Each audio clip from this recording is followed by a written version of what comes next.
শোভাযাত্রী সাধারণ সম্পাদক এবং 2 নম্বর ওয়ার্ডের শোভাযাত্রী সহ সকল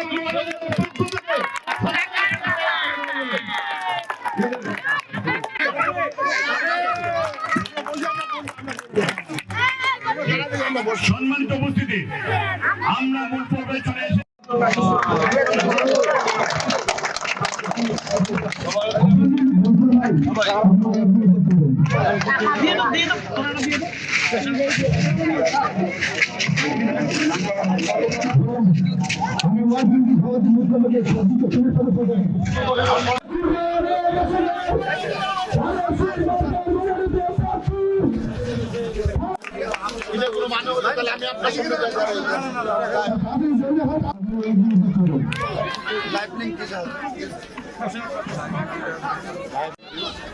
বক্তব্য দেওয়ার জন্য বিশেষভাবে অনুরোধ করছি।